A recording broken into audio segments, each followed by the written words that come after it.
நிலையான புகழுக்குரிய தூய்மை மிகு நற்கருணைக்கு எல்லா காலமும் ஆராதனையும் புகழும் ஆட்சியும் உண்டாக கடவது.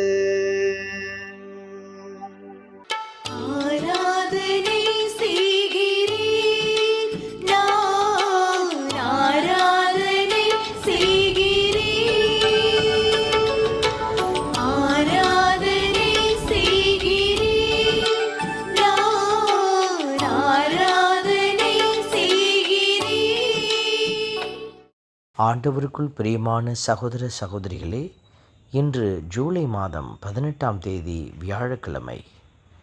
இறைவாக்கினர் எசையாவினுடைய நூலிலிருந்து முதல் வாசகத்தில் நமக்கு கொடுக்கப்பட்டிருக்கிற இறை வார்த்தைகள்: புழுதியில் வாழ்வோரே, விழித்தெழுந்து மகிழ்ந்து பாடுங்கள். அனைவரும் நாம் எந்த சூழலில், துன்பத்தில், துயரத்தில் இருந்தாலும் விழித்தெழுந்து மகிழ்ந்து பாட வேண்டும் என்ற அழைப்பை கொடுக்கிற இந்த இறைவார்த்தையை உள்ளத்திலே தாங்கி இறைவனை பாடி புகழ்கிறோம். இறைவன் தாமே நம் நிறைவாக இருக்கிறார்.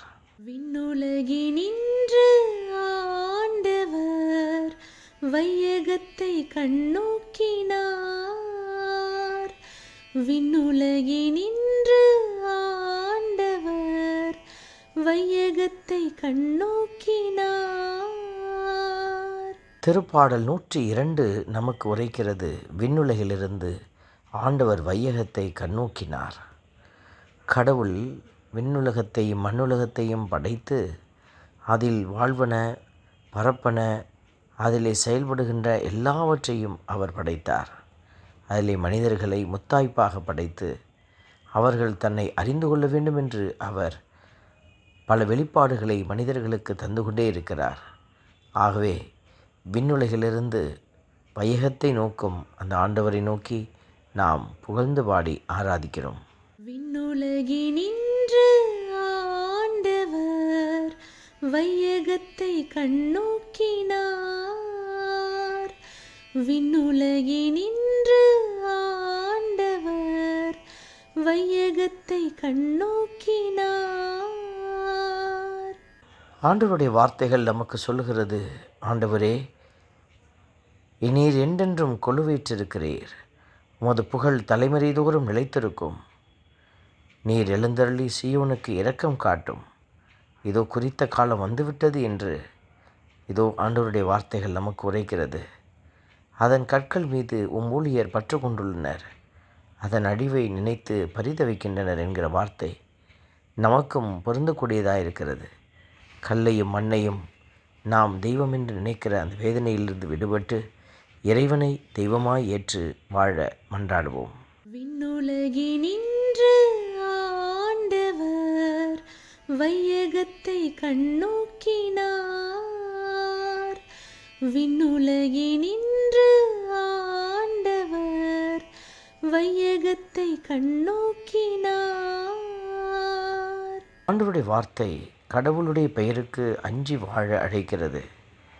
அவரே சீயோனை கட்டி எழுப்புவார் என்றும் திக்கற்றவர்களின் வேண்டுதலுக்கு அவர் செவி கொடுக்கிறார் என்றும் இதோ இந்த வார்த்தைகள் நமக்கு உணர்த்துகிறது.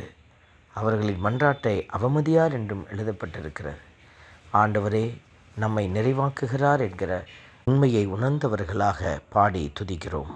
விண்ணுலகினின்று ஆண்டவர் வையகத்தை கண்ணோக்கினார். விண்ணுலகினின்று ஆண்டவர் வையகத்தை கண்ணோக்கினார். அன்பின் ஆண்டவரே, நன்றியோடு உம்மை துதிக்கிறோம், உம்மை ஸ்தோத்தரிக்கிறோம், உம்மை ஆராதிக்கிறோம், நன்றி செலுத்துகிறோம். ஆண்டவரே எங்களை விடுவிக்கிறவராக இருக்கிறார். மேலுலக திருத்தலத்திலிருந்து கீழே நோக்கினார் என்கிற வார்த்தைகள் எல்லாம் கடவுள் எங்களை கண்ணோக்கி பார்க்கிறவராக இருக்கிறார் என்பதை உணர்த்துகிறது.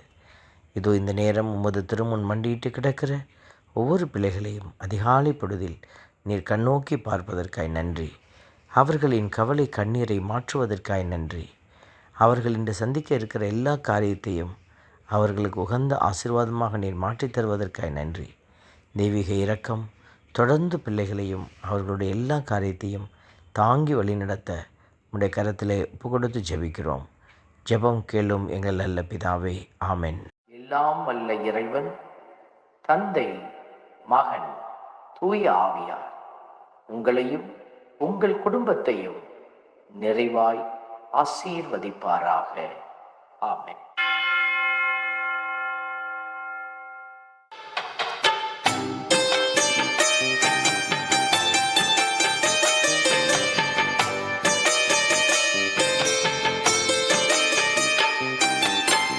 நற்கருணை நாதரே எம்மில் துணையாக வாருமே. நற்கருணை நாதரே எம்மில் துணையாக வாருமே. நற்கருணை நாதரே